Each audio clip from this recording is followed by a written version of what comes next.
Hey, you feel me? That's all I had to do, huh? Playing on the wrong team all those years. Hey, that's all. Hey, I'm excited. I'm excited. I'm here. Yeah, those are y'all are over there. They put it in order of importance, starting on that end, going this way. They just went to the order of importance. Coach, we just want to give us an opening statement on championship. We'll hear from you two as well.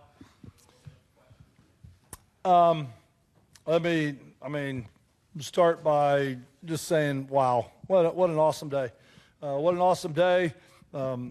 Two hard fought, teams that are playing their tails out there. When you look at it statistically, it's certainly not as lopsided as the scoreboard. This was a game that we played very conservative, and it was really easy to do that when you kept looking up at the scoreboard and then your defense was holding them to 0 points. You didn't have to open it up, and you didn't have to go crazy. So we felt like we needed to run the ball. I thought our defense played a heck of a football game. They kept the ball in front of them, didn't give up any big plays, tackled. Just an unbelievable effort by our defensive side. And offensively, I felt like we were really opportunistic. We were 3 for 3. We got in the red zone. We put the ball in the end zone. I believe this team had only given up like 12 touchdowns the entire season. So to score 3 of them and not have to kick field goals all night was really special. But I thought these guys did a great job. Obviously, I want to send out a shout-out to San Antonio for the great year that they had. Certainly glad that we play for a championship and we don't vote on it. So really proud of this team, what they've been able to accomplish, what they've been able to do, their resolve, their attitude, their just unselfishness, and the intangibles and the leadership that they played with. I thought they did an unbelievable job, and I just can't. I am so blessed to have the opportunity to coach A in the UFL, B, so blessed to have the opportunity to coach such a great group of young men. But I've certainly been blessed, and it's been one heck of a ride, and it's just been a great run.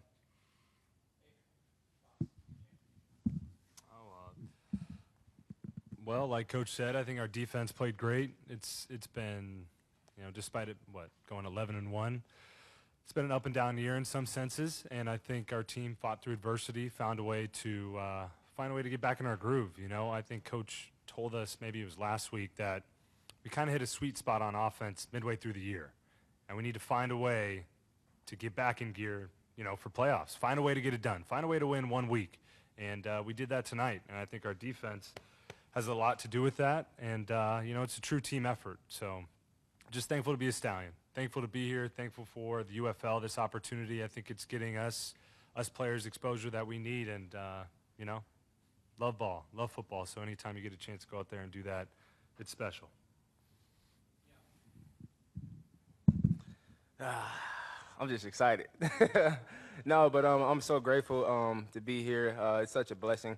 In the offseason, I talked to Zach and Skip, and they told me, that I'm going to come and I'm going to be an impact, and they didn't tell me a lie not once. They came and was straight up with me and told me that I'll come and make an impact. And I'm just so happy to be here right now, and I'm just so thankful.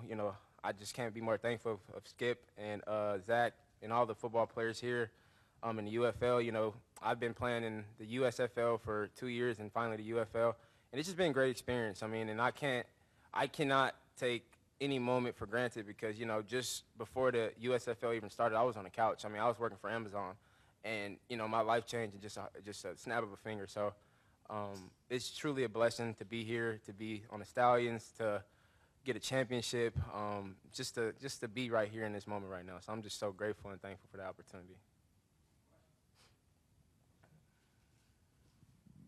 Coach, congratulations on another championship.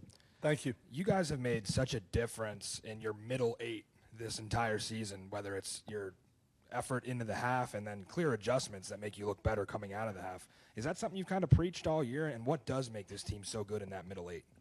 I don't know if I should give away our secrets or anything, but no, it is one of the things we talk about all the time. We are a defer team. We will always defer the ball. So when there was a coin toss, I was hoping we could win it so we could defer, and they won it and took the ball. And our whole sideline was like, yes, yes. I mean, because what we have talked about is the opportunity, if we can manage this clock the right way, and we can find a way to get a score before half and then get the ball in the third quarter and go score again, it's a two-score game before they get back out. They had the ball at the end of the second quarter. We went down and scored again, and when their offense came back out, it was 16-0. You know, I mean, that is hard for an offense to overcome. And so that is one of the things we've talked a lot about. Our offense was like, why don't we take the ball? And we talked all about what we're trying to do and how we're trying to manage the game and steal an extra possession and get a two-score game if we can execute. And we spend a lot of time in our 2-minute, we call it 30 for 30, trying to get 30 yards in 30 seconds to get into a field goal or find a way to put points on the board, and defensively to get that stop so we can have our opportunity to go score. So, yeah, I think our players, we've got really talented players that have bought in, and they do a great job. Congratulations on the big win, the repeat. And my question is about that sometimes success can breed difficulty to staying up there. How have you kept the team, you know, humble and staying motivated? You know, it is hard to continue to win. You put a target on your chest, and everybody's shooting for you, and everybody's circling that game, and you are going to get everybody's best effort. But as I have told the team, the only thing that's better than playing against the Stallions is having the opportunity to play for them. And the pride that they take knowing that everybody's going to take their best shot at us.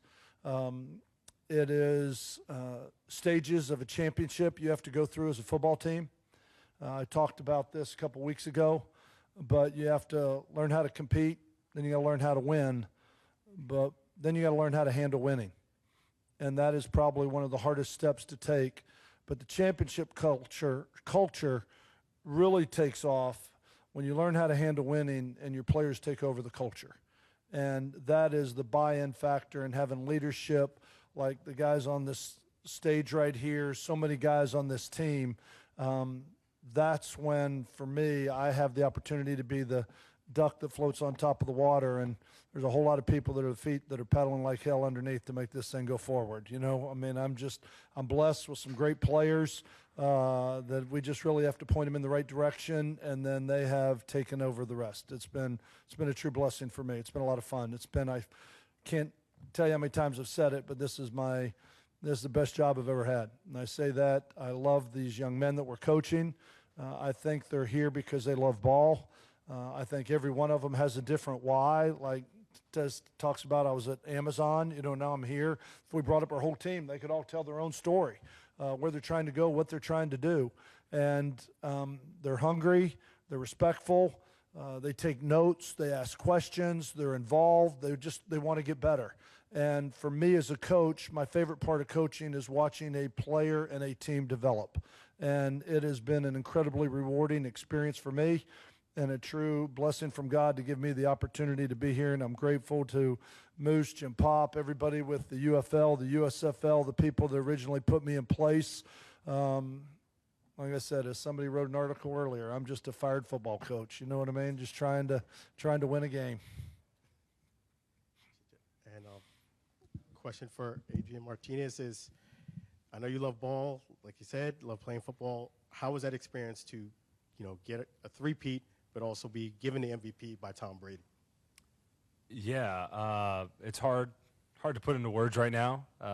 Hasn't really set in yet, but a lot to be thankful for. I was telling some people, like, I don't know if that was a real moment or not. I mean, even Tom Brady himself, he looked like a freaking wax figure, you know? This guy is a real person? You kidding me?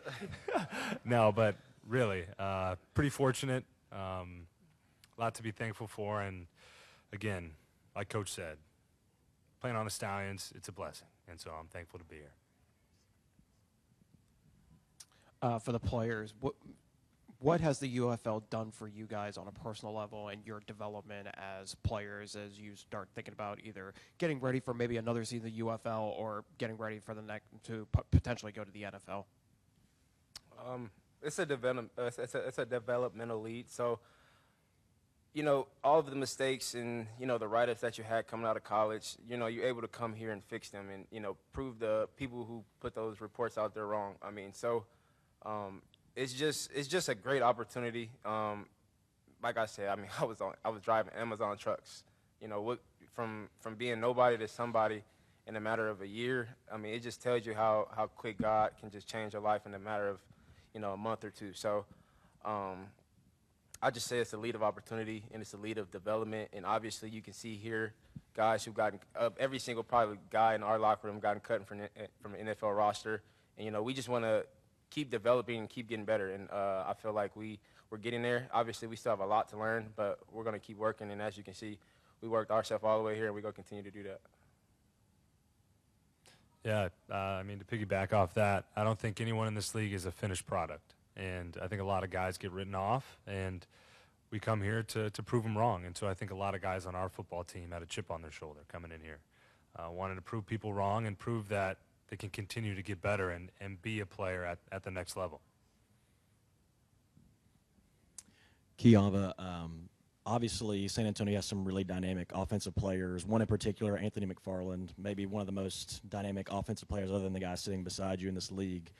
What went into being able to pull off a shutout tonight in terms of preparation and execution heading into this game? I just feel like our mentality, you know, we were undefeated when we played San Antonio the first time, and if I'm being real with ourselves, we were comfortable, we were complacent, and we kind of needed that. You know, Coach Skip actually came in the locker room and said he would rather lose that game and to win the championship or be vice versa. So we just came together, I mean, and we said that we're not going to let him beat us, and we're not going to let this offense beat us, and we just go come together and play our butts off, and that's what we did. So shout out to those guys. Shout out to the D-line. You know, it starts with them, and then everybody else follows right behind them. So it's just a team effort. Coach, you speak about the roster turnover with this team, but also the what? You've spoken a lot this season about the roster turnover with this team. Yes, sir. But also there was a lot of coaching staff turnover for you as well, especially defensively. You know, what was that process like, bringing some of those pieces back and then seeing the performance that, like, Bill Johnson's defensive line just put on tonight? Yeah. Well, we had, after year one, we had lost Bill Johnson and Corey Chamberlain were both on our staff the very first year. They left to go to the XFL year two. When the two leagues started talking about merging, we kind of started reaching out. It's like, what's your feeling on, if we're all going to play together, what's your feeling on coming back? And I think both of them are excellent football coaches. Obviously, Bill Johnson's career in the NFL with what he's done in the championships he's won. Corey Chamberlain's been a head coach. You know, I mean, he's been a D coordinator. He's had an awful lot of success. We had John Chavis. They all worked together in year one. Probably one of the hardest things and most difficult things that I've been through is trying to replace a D coordinator in the middle of a season. Never been through anything like that, and it was very time-consuming. It took a lot, and I real shout out to our players for how they adjusted, but really to Corey Chamberlain, to Bill Johnson, to the role that Derek Riley played as a guy that stepped in and started. He was coaching the secondary, started coaching the linebackers. And then Anthony Blevins, who I think is just a rock star, who was a head coach in this league with one of the teams before it was disbanded, lived in Dallas. And when we had the opening, very appreciative and a lot of conversations with Daryl Johnson about being able to add another coach since John Chavis was not going to be here. And so knowing that Anthony was there, Anthony had a relationship with a couple players, a couple coaches on our staff, came to practice one day, got an opportunity to visit with him, and it just worked. So we have had a lot of staff turnover. I think Philip Montgomery, who was a head coach at Tulsa, was the offense coordinator at Auburn, was an unbelievable voice for me in the box this year that I haven't had in the past. Mike Jones was back. Ho-hum, boring Mike's only been here 3 years, you know what I mean? I guess he's same old. Who's done a great job with the wide receivers. But then I really took a step out and made a change on the offensive line and had an opportunity to hire, for Pacifico de Guglielmo. I had an opportunity to hire him, better known as Googe, so people don't spit all over themselves when they pronounce his name.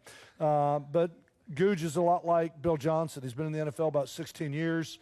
Was the O-line coach for Tom Brady, you know, for 1 year. He's won a couple championships. And to know that I bring up every one of these coaches because you're talking about college head coaches, UFL head coaches, guys that have been in the NFL for 20 years, you know, that have won championships, and they're coaching in this league and they're loving it. You know what I mean? I think the quality, the product, the talent, the coaches, I've been very blessed to be around some great coaches and some great players. And like I said, this group really gelled, really came together, but I've worked with Googe before. I've known Philip Montgomery for a long time. I've worked with Bill before. I've worked with Corey before. I mean, there was a lot of familiarity with everybody that came in onto the staff, but they did an unbelievable job. And you know what? As I said before, I'm just a fired college football coach that, you know what, they're surrounding them around great people and great talent, and we're finding a way to win some games. Coach, no, don't even try it. All right, you've won 3 championships with 3 different quarterbacks. Yep. Just so you know that. I have a question, though. At 4th and 1 at the goal line, you already had a pretty big lead, I think. What was the call on the sideline? And remember, you guys didn't get it, but they overturned it. Yep. Were you guys going to go for it? Because you could have kicked a field goal. What was the mindset at that time when you had the ball at the goal line on that 4th and inches? Well, I was mad at the quarterback because he didn't throw the ball in the flat on 2nd down, so I called a quarterback sneak on 4th down.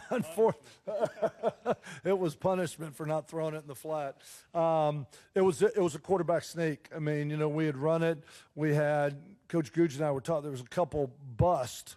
We don't run a lot of plays down there. We don't have a lot of plays in that T-bone formation. But we had 2 MAs on 2 of the plays. And so it was like, well, I'm not going to reach back and hand the ball off in the backfield. Let's let those guys push up front, and let's give an opportunity for those big horses to get a little bit of surge, and let Adrian find a way to just get in behind their wake and see if we can get in the end zone. And I thought the offensive line did a great job tonight. Like I said, I told the team in the meeting today I was going to run the ball 25 times, and they said 30. And I told them if they can average over 4 yards a carry, I'll call it 30 times. But we wanted to run the ball in this game. That was the game plan going in. I was getting flustered when we went 3 and out, had a couple 3rd downs and maybe a couple drops or reads or throws, and we couldn't execute. But it was easy to stay with it when the defense stood at 0 on the scoreboard. Because even though it seemed like it was bad, it was still 0-0. You know what I mean? You're still right in the game. We're right where we need to be. We don't need to win it in the first quarter, and I applaud our players for just being patient and executing. And the offensive line, we knew what they're athletic, they're fast, they can run, they can rush a passer. They've proven that. But we feel like our offensive line is pretty good, and we felt like we would be receiving the benefits in the second, third, and fourth quarter if we'll keep banging that rock, because eventually we were hoping it would wear down, and our offensive line they got stronger as the game went on. We'll wrap it up there. Thank you. Thank you all very much. Appreciate you guys. Giddy up.